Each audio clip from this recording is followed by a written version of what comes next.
चले आओ, चले आओ, आ जाओ। ये किसी आवाज आ रही है? लगता है आवाज इस महल से आ रही है। चलो अंदर चलकर देखते हैं। इस महल में आने के बाद कोई वापस लौट कर नहीं जाता। लोग यहाँ आ तो जाते हैं, लेकिन जा नहीं पाते। एक समय की बात है। पालमपुर नामक राज्य में सूर्यवीर नाम का एक महान राजा रहता था। राजा का एक बेटा था जिसका नाम राजकुमार अनिरुद्ध था। अनिरुद्ध काफी बहादुर और स्नेह प्रिय व्यक्ति थे।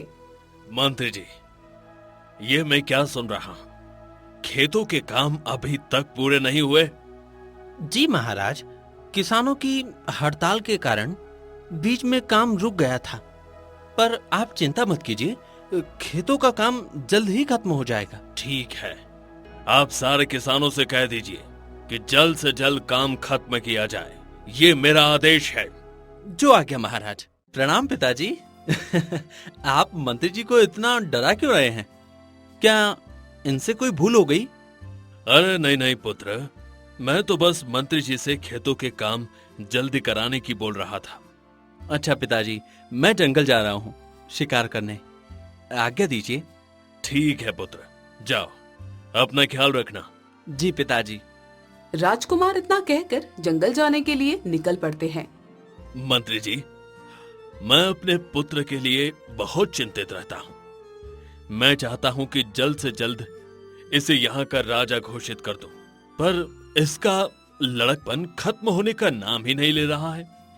महाराज, आप चिंता क्यों करते हैं? समय के साथ राजकुमार अपनी सारी जिम्मेदारियों को समझ लेंगे। उम्मीद तो यही है मंत्री जी। इधर राजकुमार अपने घोड़े पर सवार होकर जंगल जाते हैं। वाह, मौसम कितना सुहाना है। आज तो शिकार करने में बहुत आनंद आएगा। राजकुमार चारों ओर अपनी नजर दौड़ाकर शिकार की तलाश करते हैं। तभी उन्हें एक हिरण दिखाई देता है। ये हिरण तो कितना सुंदर है। इसका शिकार किया तो सब मेरी प्रशंसा करेंगे। हाँ, मैं इसी हिरण का शिकार करूंगा। इतना कहकर राजकुमार अपने बाणों से उस हिरण पर निशाना लगाते हैं। निशाना चूक जाता है और हिरण भाग जाता है। अरे ये क्या हो गया? हिरण तो भाग गया। मुझे उसे ढूंढना होगा। राजकुमार अब जंगल में उस हिरण को ढूंढने लगते हैं। हिरण तो कहीं नहीं मिला। लगता है वो तेजी से भाग गया। कोई बात नहीं, मैं शिकार किसी और दिन कर लूंगा। अभी थोड़ा आराम कर लूं, फिर महल वापस भी जाना है। राजकुमार ये कहकर आराम करने लगते हैं। काव काव काव काव काव काव काव। कौवों की आवाज सुनकर राजकुमार की आंखें खुल जाती हैं। अरे, इतने सारे कौवे कहां से आ गए? तुम लोग यहाँ क्यों आए हो? चलो जाओ यहाँ से, चलो जाओ। राजकुमार के भगाने पर भी कौवे वहाँ से नहीं जाते। ये कौवे तो जाने का नाम ही नहीं ले रहे हैं। अब मैं क्या करूं? कुछ तो सोचना पड़ेगा। राजकुमार कौवों को भगाने की योजना सोच ही रहे थे कि तभी कौवों के झुंड से एक कौवा बोल पड़ता है। तुम हमारे इलाके में कैसे आ गए? क्या तुम्हें नहीं पता ये हमारा इलाका है? यहाँ किसी भी इंसान का आना मना है। क्या? कौवे का इलाका? कौवे का भी कोई इलाका होता है क्या? साथियों, इसकी हिम्मत तो देखो, ये हमारे ऊपर हंस रहा है। इस पर हमला करो। अरे अरे अरे, मेरे पास मत आना, हटो, दूर हटो, हटो। राजकुमार अब कौवों से बचने के लिए घोड़े पर बैठकर जंगल की दूसरी ओर भागने लगते हैं। भागते हुए वो एक पुराने महल के पास जा पहुंचते हैं। शुक्र है उन कौवों ने पीछा छोड़ा। वो तो मेरी जान लेने पर ही तुले थे, और मैं कहाँ आ गया? ये तो कोई पुराना महल लग रहा है। जंगल में महल? ये कैसे संभव है? अभी राजकुमार ये सब सोच ही रहे थे कि तभी धनीराम नाम का एक आदमी उन्हें आवाज लगाता है। राजकुमार, आप यहाँ क्या कर रहे हैं? इस महल से जरा दूर ही रहिए। महाराज को पता चला तो बहुत गुस्सा करेंगे। क्यों? ऐसा क्या है इस महल में? इस महल में आज तक जो भी गया है वो कभी वापस लौट कर नहीं आया, इसलिए बेहतर होगा राजकुमार कि आप भी इस महल से दूर ही रहें। हाँ, बस मैं वापस ही जा रहा था, वैसे भी अब रात होने वाली है। राजकुमार ये कहकर वापस अपने महल चले जाते हैं, लेकिन उनके दिमाग से जंगल के महल वाली बात उतरती ही नहीं है। क्या हुआ पुत्र, तुम कहाँ खोए हुए हो? क्या कोई परेशानी है? पिताजी, जंगल में जो महल है मैं उसके बारे में सोच रहा था। आपने तो कभी मुझे उस महल के बारे में नहीं बताया। क्यों पिताजी? हाँ पुत्र, क्योंकि कभी जरूरत ही नहीं पड़ी। लेकिन पिताजी, आज मैं उस महल के बारे में सब कुछ जानना चाहता हूँ, कृपया मुझे बताइए। हमारे पूर्वजों का कहना है कि वो एक श्रापित महल है। उस महल को एक महान ज्ञानी ने वर्षों पहले श्राप दिया था कि महल का एक एक आदमी भयानक बीमारी से ग्रस्त होकर मरेगा। फिर क्या था, वैसा ही हुआ और सब मारे गए। कहा जाता है कि अगर उस महल में कोई गया तो वो भी भयानक बीमारी से तड़प तड़प कर मर जाएगा। अच्छा, पर मुझे तो ये मनगढ़ंत कहानी लगती है। एक न एक दिन तो मैं उस महल का राज जरूर पता करके रहूंगा। कुछ दिन गुजरते हैं। पिताजी, मैं सैर पर जा रहा हूँ, आने में शायद थोड़ी देर हो जाए, आप चिंता मत कीजिएगा। ठीक है पुत्र, जाओ। राजकुमार अब सैर के लिए निकल पड़ते हैं। तभी रास्ते में उन्हें एक सुंदर दृश्य दिखाई देता है। वाह, कितना सुंदर झरना है। एक बड़े पहाड़ से कितनी खूबसूरत से ये झरना बह रहा है। कुछ देर यहाँ पर रुककर झरने का आनंद लेता हूँ, फिर आगे जाऊंगा।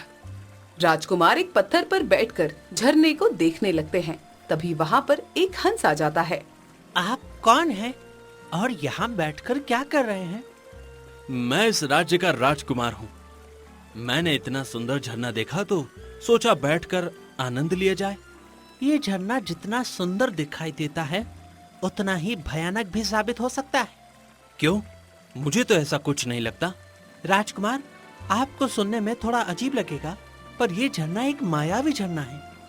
ये अपनी सुंदरता से लोगों को अपनी तरफ मोहित करता है और फिर उन्हें अपने अंदर समा लेता है। अच्छा, तो ये बात है। सुनो, क्या तुमने कभी ऐसा होते हुए देखा है? नहीं, देखा तो नहीं, पर सुना है। ऐसा कुछ नहीं होता।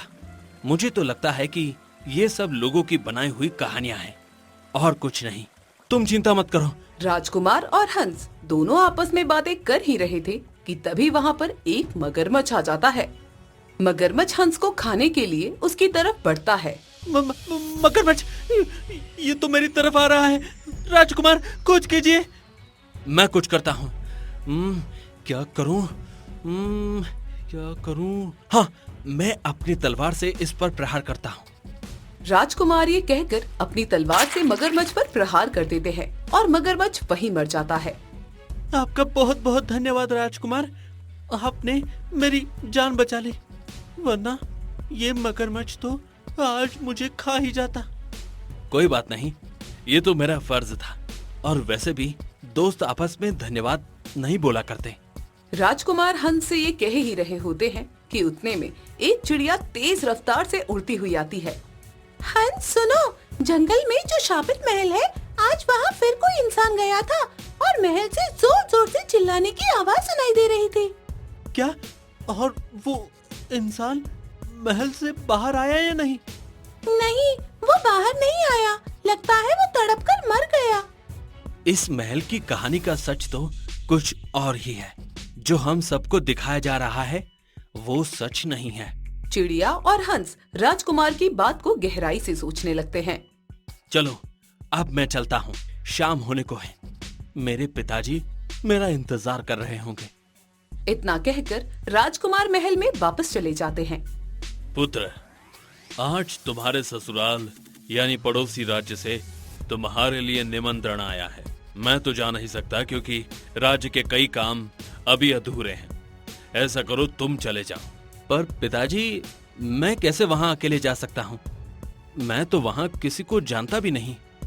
पुत्र, इसीलिए तो मैं तुम्हें वहां भेज रहा हूं। जब तुम वहां जाओगे तो सबसे मिलोगे, तभी तुम उनके बारे में अच्छी तरह जान पाओगे। राजकुमारी चंद्रिका से मिलकर उनका स्वभाव पता कर पाओगे। ठीक है पिताजी, जैसा आप कहें। मंत्री जी, रथ चालक रामलाल को बुलाइए और राजकुमार के पड़ोसी राज्य जाने का इंतजाम कीजिए। जी, जो आज्ञा महाराज। अब राजकुमार रथ पर सवार होकर पड़ोसी राज्य जाने के लिए निकल पड़ते हैं। रामलाल, पड़ोसी राज्य और कितनी दूर है? राजकुमार, बस थोड़ी दूर और। थोड़ी देर बाद राजकुमार पड़ोसी राज्य पहुंच जाते हैं। प्रणाम महाराज। आइए आइए राजकुमार, आपका स्वागत है। हमें बहुत खुशी हुई कि आप हमारे निमंत्रण पर यहाँ आए। राजकुमार की उनके ससुराल में खूब आवभगत की जाती है। वापस लौटते समय राजकुमार राजकुमारी चंद्रिका से मिलते हैं। राजकुमारी, कैसी हैं आप? मैं ठीक हूँ राजकुमार, आप यहाँ आए, आपने मेरे पिताजी का मान बढ़ाया, मुझे खुशी हुई। आता कैसे नहीं, आप सबसे मिलना जो था। राजकुमार ये कहकर अब वापस लौट जाते हैं। तभी रास्ते में उन्हें एक आवाज सुनाई देती है। चले आओ, चले आओ, आ जाओ। अरे, ये कैसी आवाज आ रही है? लगता है आवाज इस महल से आ रही है। राजकुमार, ये महल कोई आम महल नहीं है, ये एक शापित महल है। कहा जाता है कि इस महल में जो भी जाता है वो कभी वापस लौटकर नहीं आता। ऐसा कैसे हो सकता है? ये सब अंधविश्वास है। हमें अंदर जाकर देखना चाहिए कि आखिर वो लोग कहाँ गए जो कभी अंदर गए थे। नहीं नहीं राजकुमार, ये सोचने की गलती भी मत कीजिएगा। अगर आपको कुछ हुआ तो महाराज मुझे मार डालेंगे। पिताजी को बताएगा कौन? हाँ, अगर तुमने इस बारे में पिताजी को कुछ भी बताया तो वो तुम्हारा क्या करेंगे इसका मुझे नहीं पता, पर उससे पहले मैं तुम्हारी खबर जरूर लूंगा। नहीं नहीं राजकुमार, मैं किसी को कुछ नहीं बताऊंगा। शाबाश, ये हो ना बात। राजकुमार ये कहकर महल में जाने के लिए अपने कदम आगे बढ़ाते हैं। राजकुमार, ये कहाँ चले जा रहे हैं? क्या आपको नहीं पता कि ये एक शापित महल है? हंस, मेरे दोस्त, तुम जाओ यहाँ से। मैं आज इस महल का राज पता करने अंदर जा रहा हूँ। मैं भी देखना चाहूंगा कि इस महल की कहानी सच्ची है या नहीं। ठीक है राजकुमार, अगर ऐसी बात है तो मैं भी आपके साथ चलता हूँ। ये कहकर अब दोनों महल के अंदर जाने लगते हैं। महल का दरवाजा अपने आप खुल जाता है। ये दरवाजा अपने आप कैसे खुल गया? क्या पता राजकुमार, मुझे तो ये शापित महल ही लगता है। बस मैं अपनी हंसनी के लिए यहाँ आया हूँ। हंसनी? हाँ, एक दिन वो इस महल के अंदर चली गई थी, फिर कभी वापस नहीं आई। तुम उदास मत हो, चलो अंदर चलकर देखते हैं, हो सकता है वो मिल जाए। अब दोनों अंदर जाते हैं और महल का डरावना मंजर देखकर भयभीत हो जाते हैं। ये तो किसी भूतिया महल से कम नहीं लग रहा है। हर तरफ जाले लगे हैं। हाँ राजकुमार, मुझे यहाँ कुछ ठीक नहीं लग रहा है। क्यों ना हम वापस चलें? ठीक है, तुम कहते हो तो चलते हैं वापस। मुझे भी यहाँ कुछ ठीक नहीं लग रहा है। राजकुमार और हंस वापस जाने के लिए जैसे ही पीछे मुड़ते हैं, वैसे ही महल का दरवाजा बंद हो जाता है। इस महल में आने के बाद कोई वापस लौट कर नहीं जाता। लोग यहाँ आ तो जाते हैं लेकिन जा नहीं पाते। कौन है? कौन बोल रहा है? हाँ हाँ, अगर हिम्मत है तो सामने आओ। राजकुमार और हंस उस आवाज से कह ही रहे थे कि तभी एक बड़ी परछाई उनके सामने आ जाती है।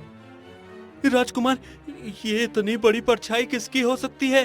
कहीं यहाँ पर कोई भूत तो नहीं है? सामने आओ। भूत जैसा कुछ नहीं होता, मेरे साथ आओ।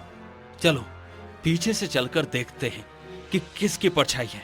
राजकुमार और हंस दोनों चुपके से एक कमरे में जाते हैं जहाँ वो परछाई गई थी। अच्छा, तो ये तुम हो जो सबको डराकर यहाँ बुलाते हो। तुम यहाँ महल में छिपकर क्या कर रहे हो? जल्दी बताओ। राजकुमार, ये ऐसे नहीं बताएगा, पकड़ लीजिए इसे। राजकुमार उस इंसान को पकड़ लेते हैं और कहते हैं, कौन हो तुम और यहाँ क्या कर रहे हो? बताओ, बताओ, वरना मैं तुम्हें छोड़ूंगा नहीं। मेरा नाम राजन है। मैं कोई भूत वूत नहीं हूँ, मैं एक इंसान हूँ। तो तुम लोगों को क्यों डराते हो? और इस महल में आए बाकी लोगों का तुमने क्या किया? अभी राजकुमार ये सब पूछ ही रहे होते हैं कि तभी राजन अपनी चालाकी से तलवार निकालकर राजकुमार को बंदी बना लेता है। आपको क्या लगा राजकुमार कि मैं आपसे डर जाऊंगा? कभी नहीं। मेरा मकसद जब तक पूरा नहीं होगा, मैं ऐसे ही लोगों को डराता रहूंगा और इस महल में बुलाता रहूंगा। तुम्हारा मकसद? तुम किस मकसद की बात कर रहे हो? आखिर क्या है तुम्हारा मकसद? बताओ मुझे। राजन अब रुकता है और बताता है, इस महल के नीचे बहुत सारा खजाना छुपा हुआ है और जब तक ये लोग मुझे वो खजाना निकाल कर नहीं देते, मैं किसी को नहीं छोड़ूंगा। देखना चाहोगे सब कहाँ है? राजन राजकुमार को कैद हुए लोगों को दिखाता है। सभी एक बड़े से गड्ढे में खुदाई करते नजर आते हैं। हंसिनी, तुम जिंदा हो? मैंने तो सोचा था तुम मर गई होगी। हाँ, मैं जिंदा हूँ। मुझे भी सबकी तरह इस राजन ने कैद कर लिया था। राजकुमार, हमें यहाँ से बाहर निकाल लीजिए, हम सबको बचा लीजिए, हमारी मदद कीजिए। राजन, इन सबको छोड़ दो, वरना क्या? आप मेरा कुछ नहीं बिगाड़ सकते। आप अकेले हैं राजकुमार, और ये मेरा महल है। यहाँ सिर्फ मेरा राज चलता है। राजकुमार हंस को इशारा करते हैं और हंस अपनी चोट से राजन पर हमला करने लगता है। हट हट हट दूर, वरना मैं तुझे मार डालूंगा। हट हट जा मेरे सामने से, हट। हंस राजन से बिना डरे उस पर हमला करता है। तभी अचानक राजकुमार राजन के गले पर तलवार रखकर उसे बंदी बना लेते हैं। हाँ, तो अब कैसा लग रहा है? बंदी बनकर मजा आ रहा है या नहीं? ये आप ठीक नहीं कर रहे हैं राजकुमार। मुझे जाने दीजिए, वरना आप बहुत पछताएंगे। अब तो मैं तुझे काल कोठरी में भेजूंगा, तब तुझे पता चलेगा कि कैद होना कैसा होता है। उससे पहले सबको आजाद कर दूं। राजकुमार ये कहकर अब सबको उस बड़े गड्ढे से बाहर निकालते हैं। राजकुमार, आपका बहुत बहुत धन्यवाद। आपने अपनी जान पर खेलकर हम सबको आजाद करवाया। हाँ हाँ, राजकुमार की जय हो, राजकुमार की जय हो। राजकुमार, अगर आप न होते तो शायद ही कभी कोई इस महल में आने की हिम्मत करता, और शायद ही कभी कोई यहाँ से बाहर आ पाता।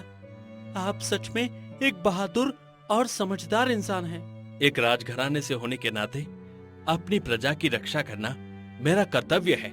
राजकुमार अब सबको महल से बाहर लेकर आते हैं। बाहर आते ही वो महल के सामने अपने पिताजी, मंत्री जी और रामलाल को खड़ा पाते हैं।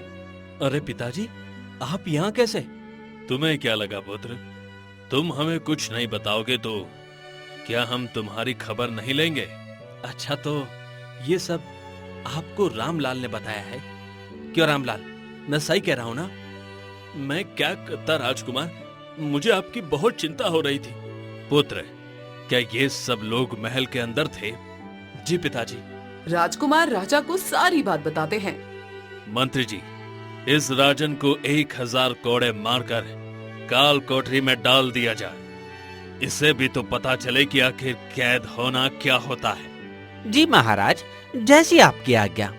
अब सभी लोग राजमहल जाते हैं। पुत्र, मुझे तुम पर गर्व है। तुमने हमारे राज्य को इतने बड़े संकट से बचाया। अब मुझे लग रहा है कि तुम समझदार हो गए हो। पिताजी, मैं आप सबसे और अपनी प्रजा से एक ही बात कहूंगा कि ये भूत वूत जैसा कुछ नहीं होता। अगर हम अंधविश्वास में ही फंसे रहेंगे तो इस राजन की तरह हर कोई हमारा फायदा उठाएगा। राजकुमार, आप बिल्कुल सही कह रहे हैं। महाराज, मैंने कहा था ना एक दिन राजकुमार अपनी जिम्मेदारियां खुद ही समझेंगे। और देखिए, आज वही दिन है। जी मंत्री जी, आपने सही कहा। सब लोग सुन लीजिए, आज से 5 दिनों बाद राजकुमार का विवाह है और साथ ही उनका राज्याभिषेक भी किया जाएगा।